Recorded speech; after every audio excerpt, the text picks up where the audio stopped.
All right, everyone, so this show being called Filmspiration, the process, let's talk about that part of the process where we address what is that thing, the number one thing that I consider to be the thing that's preventing you from starting your project. Let's jump in.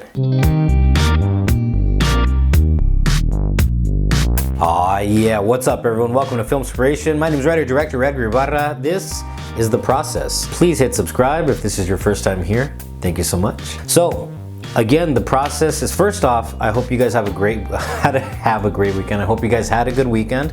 Hope you guys had a prosperous and awesome Monday to start off the week. I definitely did. And I was thinking, what do I want to talk about tonight? And I was talking with some coworkers of mine who are also filmmakers, and something came to mind where I'm like, you know what? Let's really address the thing that's starting to creep up in, or that always does creep up in a lot of our lives as filmmakers. It's part of our process. That little thing that always is in the back of our mind that gets us to say, or that gets me to wonder, like, what is it that it's saying to you that is preventing you from starting your feature film or that script or that project or whatever it is that you do. Now, with regards to film, let me set some groundwork, okay? Like, I'm not talking about your $50,000, $100,000, $250,000 and above feature films. If you're operating at that level, great, I love you, power to you, I'm happy for you. This is not for you though. I'm talking about all of us who maybe scrape together $2 grand, $3 grand, $5 grand, maybe 10 grand, something like that. You know who you are. But I'm talking with regards to that level of filmmaking, which many would call shoestring, micro budget, etc., etc. This is for all you guys and gals out there in that range. So let's jump in with that established. One of the things that I question all the time is I see so many obstacles and so many barriers, I guess that would be a way to say it, that people put in front of themselves, that people put before them to act as, I don't know, maybe an excuse or a reason as to why they act, in many cases, unfortunately, never got around to starting their project. For all of you who are still working on starting your project and who are going to see it through, this does not apply to you then. I'm not talking about you. If you get it off the ground, when you get it off the ground, kudos to you. I'm literally talking about the thing that I want to know what that thing is, because and I already have, like, I already know the answer, you know what I mean? So it's not, I know the answer in my case, and I'll share that with you toward the end of the video. But I want to know that thing that gets you to not start your project. Why are you not starting your project? Here's why. Let me go back to, good God, I want to say like close to the early 90s, just coming out of the early 90s, more into the mid 90s. I used to read Hispanic magazine. My parents used to get it at the house. And, you know, it told the stories of, you know, Hispanics that were in business, finance, etc. You know, basically like business success stories. And it was like a regular or monthly or weekly, I want to say it was like a monthly publication. In that publication, I read about some guy named Robert Rodriguez who made a movie called El Mariachi. A few weeks later, I'm at the video store with my dad. I'm like, hey, look, there's that movie. My dad's like, oh, let's get it, check it out. I checked it out, and then in another edition of Hispanic magazine, kind of like a follow-up article, he talked about a book that he wrote. And that book was called, or is called, Rebel Without a Crew.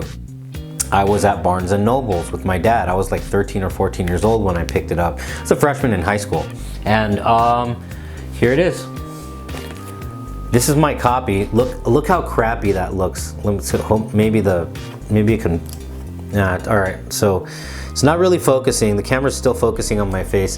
This book is literally the copy. Maybe you can see like some, like the highlighted parts right here. Like, I literally highlighted stuff out of this book. And I'm like, who the hell is this guy and his movie El Mariachi and whatnot? And so I saw the movie. I actually dubbed it because I used to dub a lot of stuff from VHS to VHS when I discovered that, you know, SPLP and SLP on VCRs. For all you kiddos out there, Google it. So I retained my copy of the movie. I read the book, and I thought, you know, holy stuff. This, if you read Rebel Without a Crew. Technically it's a day-to-day journal of how Rodriguez made, you know, El Mariachi, and then eventually, you know, Desperado from Dusk Till Dawn in the 90s, Spy Kids movies, Machete, the rest is history, right? Alita, I really like that movie. And so, you know, I thought, holy stuff, like this is more than just a day-by-day diary of how, you know, of his making and the process of how all that came about for that movie. But for me, it was more than that. It was also a methodology.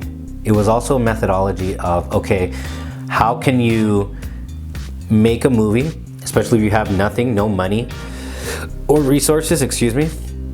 Especially also if you are a person of color and you want to see more stories like yours on screen, and again with very little resources. His whole thing was, you know, resource filmmaking, as it's been called. Take a look around, you see what you have to work with, write those things into the script.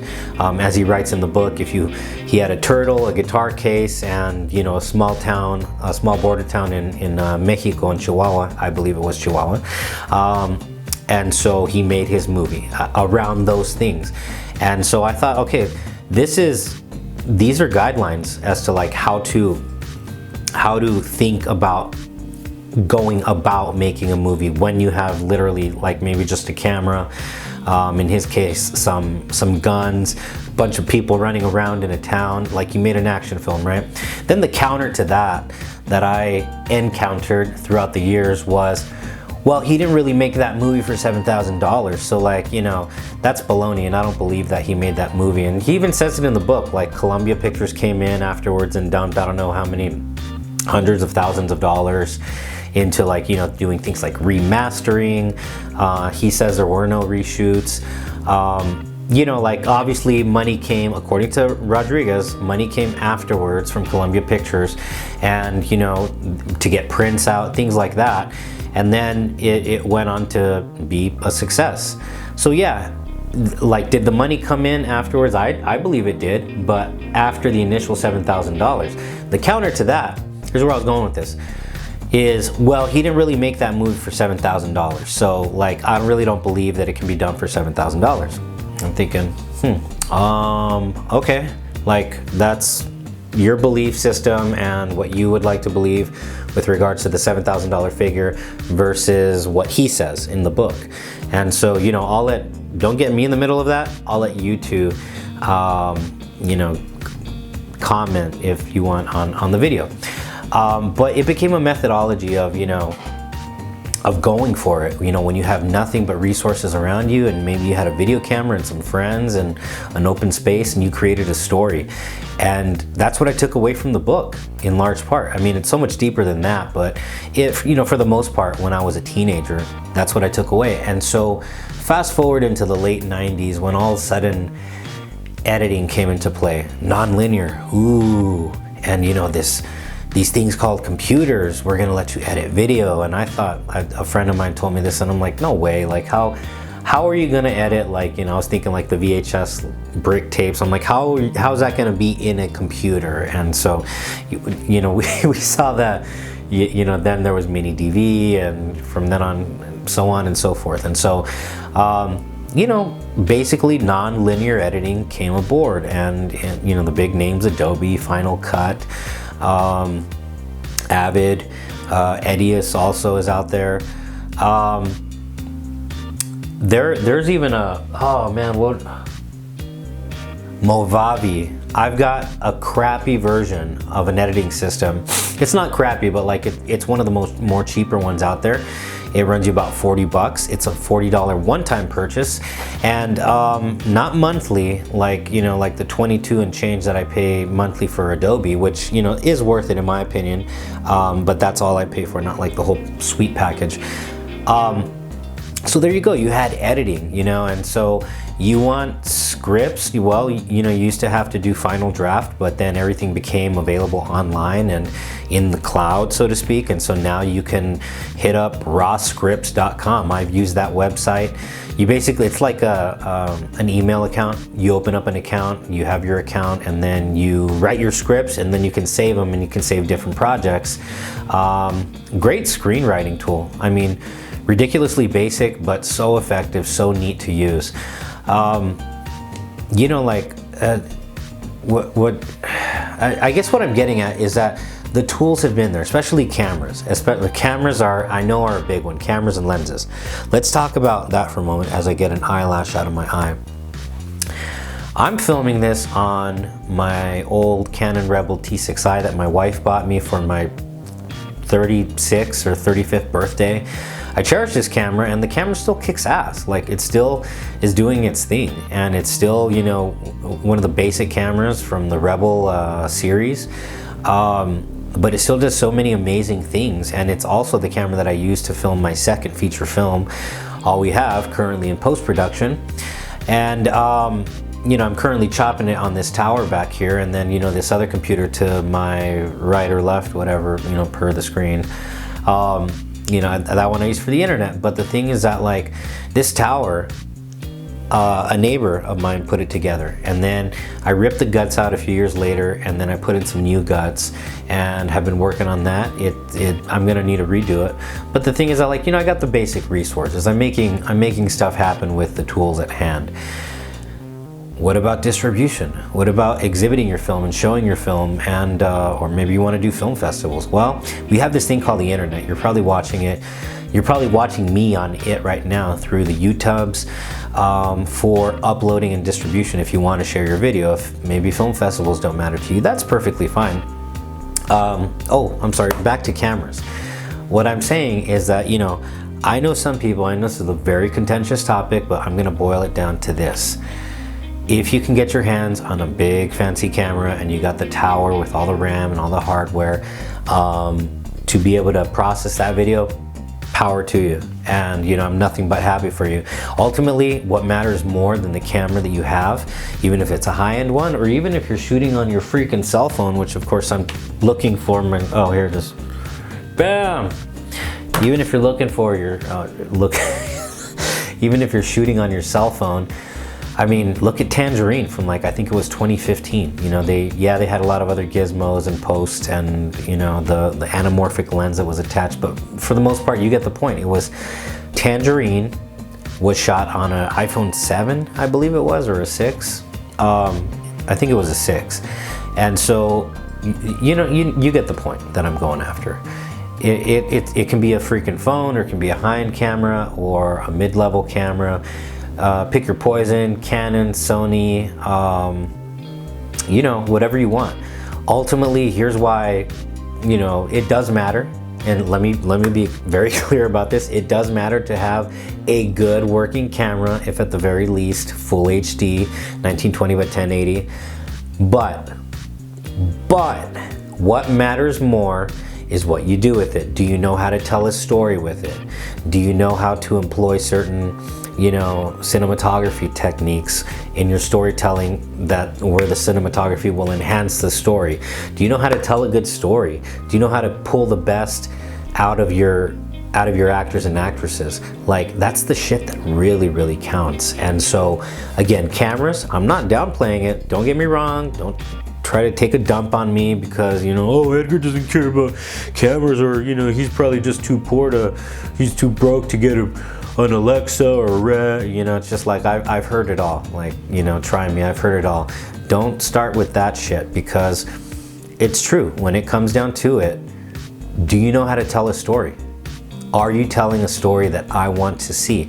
Are you telling a story that's going to be so compelling for me that I'm going to be beyond happy, or at least interested in giving you my hour and a half of my life? You know, if it's a feature, if it's a short film with 20 minutes, whatever. Do you know how to tell a story? That's what it comes down to. So I like to say a camera's like a penis.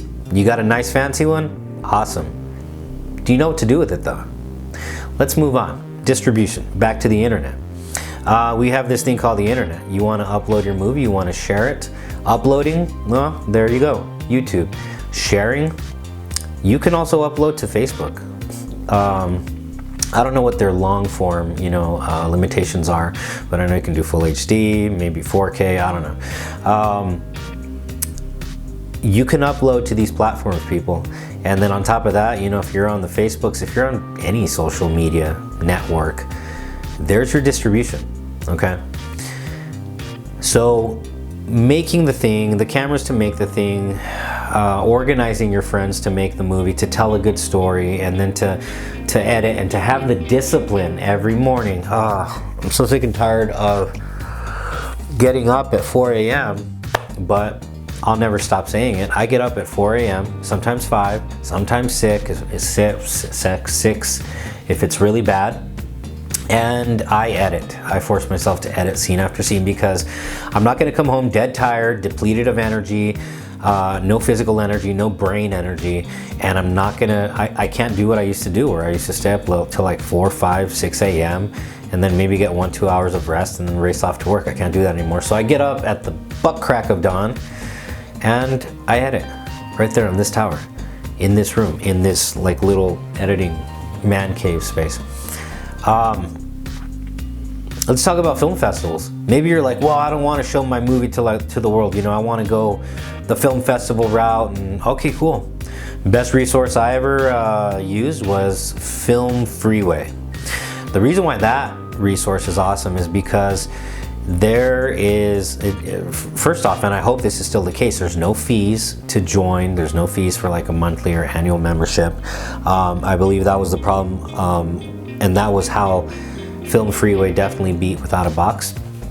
But you know, like, add to that you can submit to festivals all over the world. You can submit to genre specific or theme specific festivals, like, you know, festivals for the environment, festivals for horror, you know what I mean? And here's the thing, also, you can hit up festivals based upon how much you want to or how much you can spend. Okay, now a lot of filmmakers, I mean, come on, we all know money's an issue, hopefully for some of us more than others, but the thing is that I understand budget. I get it, you know what I mean? Like, I had to make magic work with making a feature dramatic love story I'm still working on a budget, but it is possible. So back to Film Freeway, you can literally choose film festivals that charge you nothing. You can choose some that, you know, there's like little metrics that you can figure out. So there's, you know, if you want to spend $10 per festival, $5 per festival, or if you're crazy enough to do $50 per festival, I've gone as high as 80 one time. Of course, I got rejected, but you know, they very politely send me like, hey, a letter like, hey, yeah, your movie didn't make it, whatever. There you go, festivals, if you want to go that route. Monetization. You guys don't look at me like I have all the answers. I really don't, okay? This is my process, not my end result. Like, this is filtration, the process. You know, all I can say about monetization is, you know, we've all heard the horror stories about aggregators and distributors and all the BS with regards to filmmakers getting ripped off or payments and when, like, I can't speak to a lot of that because I've not been, my camera, okay. Well, I'm gonna start up a new clip. Okay, as I was saying, aggregators and distributors. I'm not gonna speak to something heavily that I don't have a lot of experience with because most of my distribution life has basically been online, and I've been really, I've been perfectly fine with that. And actually, when I distributed uploaded my first feature film, The Last Beach, onto YouTube, I was so nervous and like just shitting my pants because I'm like, oh my god, like, you know, no one wanted it. It was in Spanish, strike one. No name, strike two. It was a drama, strike three. Bam. I'm like, all right, you know what? F it. I'm just gonna put it out there. That was one of the best decisions that I ever made because I learned so much from the feedback. Basically, a lot of people, you know, they took a dump on it. They're like, this movie sucks, or why would the character do this, or why are they always eating, or, you know, why do they have the same clothes on? By the way, all the films, short films, feature films, I'm gonna put there's always a playlist on the back end of the video, so just sit tight for that, or also in the link will be in the description. But mainly, basically, that was one of the best things that I ever did, was putting my work out on YouTube in a time when it was risky. This was like 2011, and people were like, oh my god, don't do that, like, are you crazy? And now it's just like just like, whatever, dude, like, you know. And I actually made some money off of it because monetization was a whole lot easier to have back then. And so I put it out there. I put a little bit of money behind the promotion, and it went pretty far globally. And so I saw a little bit of money back. You know, with regards to monetization, let's just put it like this. Again, I don't have all the answers, but what I will say is, when I see other YouTubers, filmmakers or not, who are doing amazing things like building audiences and creating content, and you know, if it's behind the scenes stuff or maybe the main movies or the main short films that they're creating, and they're not just doing that and pumping out all that content, but they're also figuring out, okay, there's also you know, maybe you can, aside from, you know, the AdSense or AdSense campaign where the ads run over the videos, there's also, you can get a sponsor. You can also have, you know, you sell stuff and, you know, like links, so you can link people on over to something to Amazon. You get a cut of whatever they buy if they buy something off of affiliate marketing. That's what it's called. You can also, if you want to do like charging people to be on your channel or whatnot, like you can. There's like there's a variety of like 7 or 8 different creative ways. You can, you know, do a search for those videos as to how to make money off of YouTube. But with regards to YouTube, here's my final thought with regards to monetization on YouTube. If teenagers, okay, or people in their 20s, or hell, even not even teenagers, kids who are doing these unboxing channels are making insane amounts of money, obviously, you know, with the help of their parents and whatnot. If they're doing it, then what that communicates is there's money to be made online, okay? And that's just the route where I'm choosing to look in that direction, online.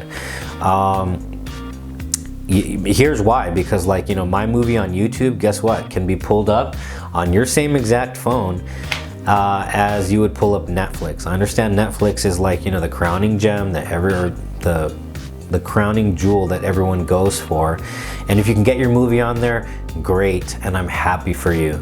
I'm okay with not, because the same phone, while you're like at the bus stop or you're waiting you know, for a meeting to start, that same phone where you're watching something on Netflix, you can also pull up my content and watch it on your exact same, it's the exact same screen, 2 different platforms. That's why I'm kind of like, okay, well, great, you know. But obviously I understand if you can get your movie on Netflix or, you know, the bigger platforms, power to you. I'm not knocking it. I'm just saying this is my route, and, you know, whatever route works for you, works for you.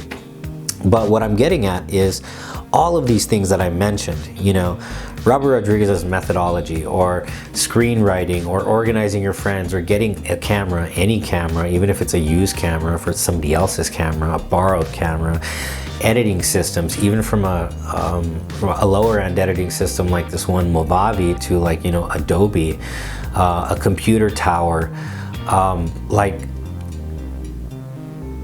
let me finish that thought. Uploading, distribution, hell, you can even upload to Amazon. Amazon, from what I understand, is a whole lot easier to get your movie on, and so, you know, you put it up there, and you drive people, you know, you got to promote still, you drive people to your movie, you know, uploading even to Amazon, or if it's to YouTube, or if you want to do the Vimeo Pro thing where, you know, you have basically a little store and you charge people to see your movie. And then, you know, as far as the monetization goes, what I'm getting at, everyone, is all the tools are there. All the tools are there. Okay, so now after, like, good God, I don't know, I think like 20 minutes of yapping at this point, I hope you'll still hang with me, because I'm getting to the punchline. The punchline is, what's stopping you? What's stopping you from making your movie?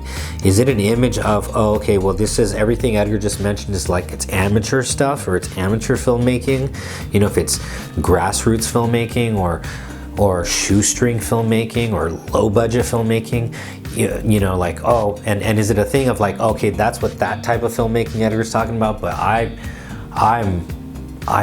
that's not for me. Like, I'm up here with Spielberg and Tarantino. Like, is that the issue?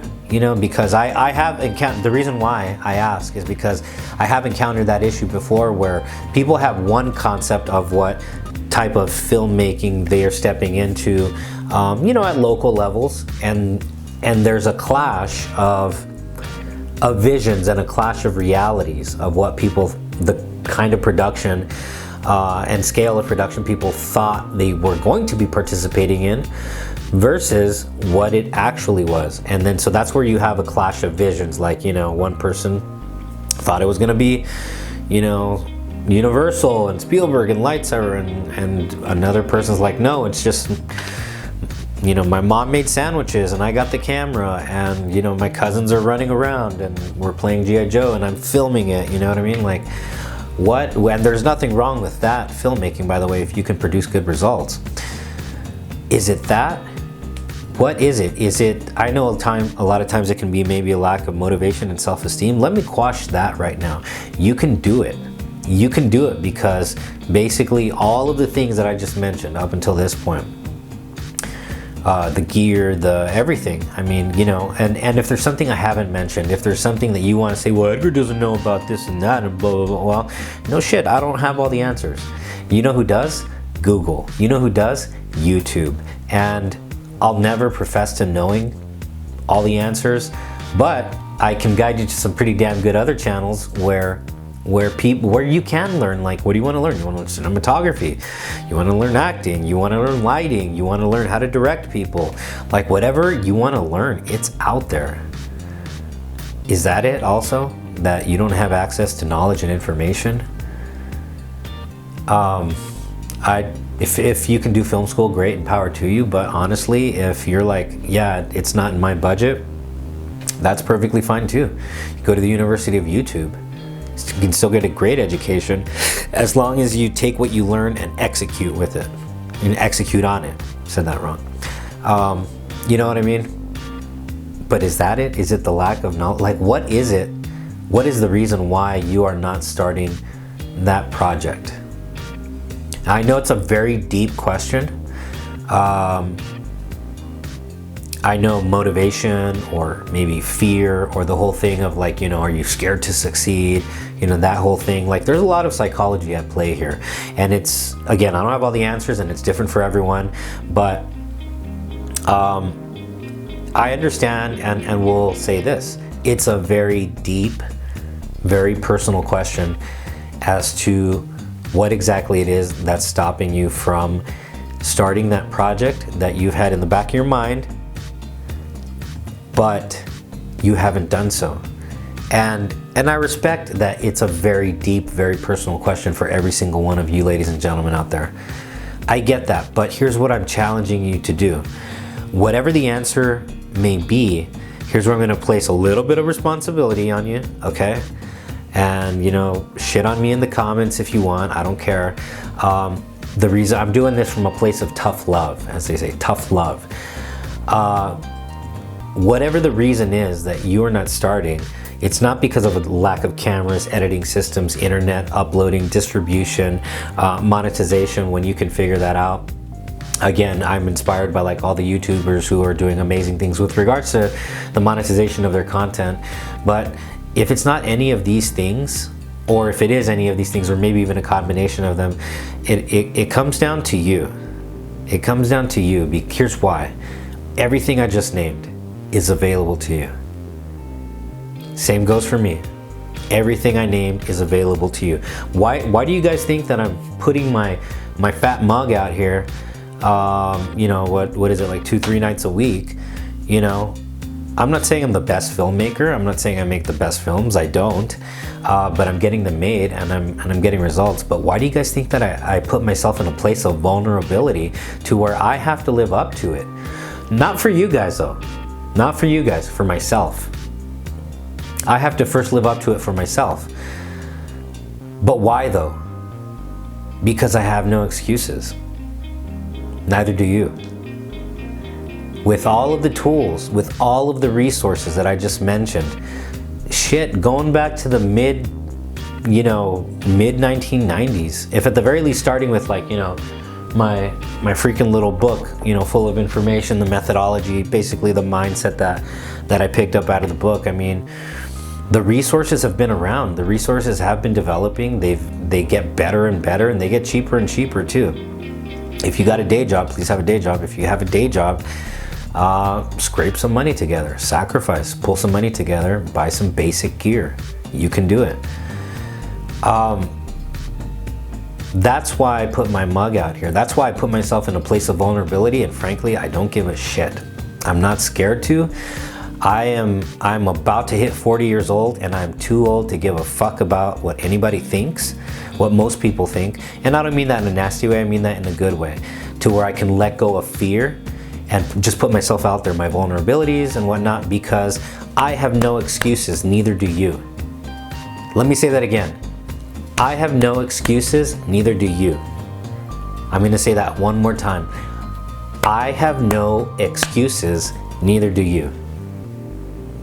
That's why I put myself out here. That's why, because if I'm gonna talk all this shit for myself, and it's for myself first and foremost, I'm living up to it every single morning with a few cups of coffee at this very desk, because I have no excuses. With all of the resources that we've gone through in this mega rant that's gonna be probably one of my longest videos ever, I have no excuses. That's what I can tell you. You have no excuses. We have no excuses.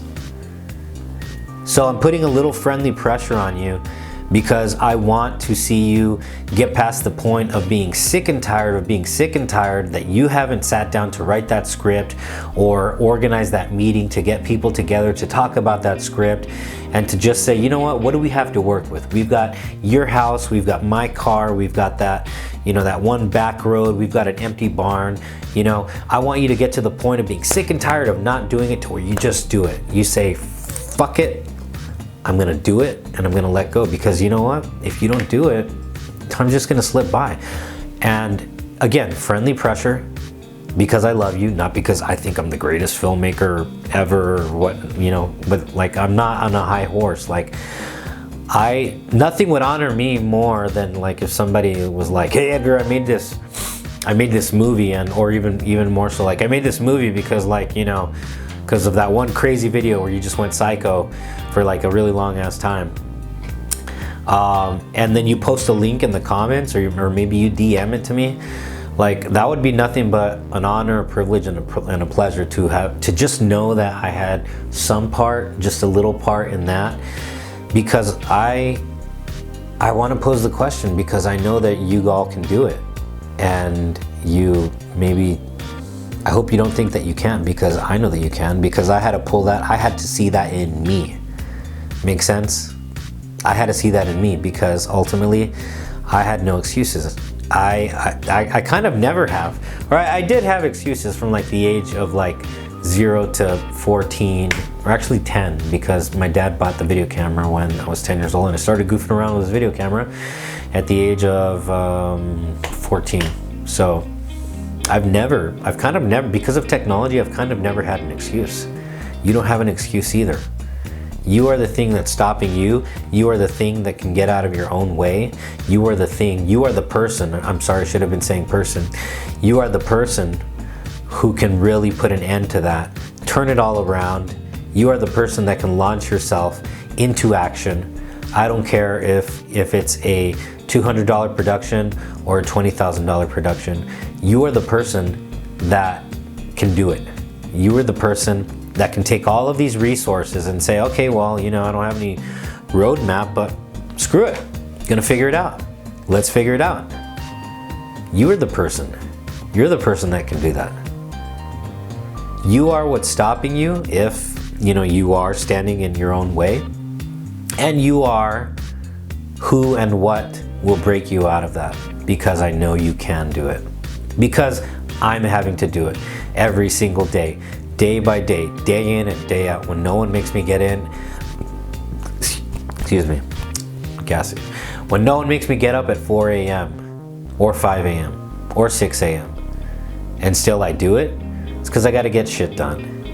And no one makes me do it. But I know I can do it. And I'm proving it to myself every single day. You can do it too. You can do it. You are the solution. You've been, and I know like that's cliche and stuff, but like, you know, we've all seen the thing floating around on Facebook, but you are the solution that you've been waiting for. Is it gonna be easy? Hell no. But nothing good ever comes easy. Nothing worth creating ever comes easy. Not even me yapping on for literally what's gonna be my longest video today. So I'm gonna cut it off here, you guys. Man, run out there, do your thing, tell your stories. I love you guys. And again, no offense, and I'm not on a high horse. I just want to see you guys run out there, do your thing, tell your stories. If you have a higher power, consult your higher power. If not, don't ask for anyone's blessing, anyone's permission. Don't let anybody hold you back or try to control your shit. This is you. Do your thing. Tell your stories. And I want to see your movies. You know, trust me, you'll hear about mine. So anyway, oh my God, you will be hearing about my feature film. But until then, you know, this is the process. This is the process, and part of that process is questioning that thing that's been standing in your way, that thing that's been preventing you from starting your next feature. That's it. Guys, I love you all.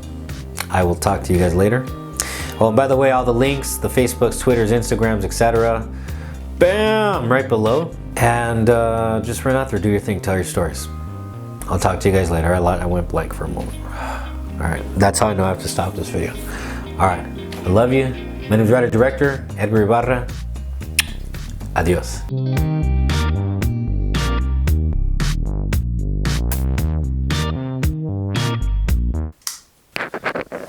Just another manic Monday. Oh, whoa. I wish there was edit day. Wait, that's every day.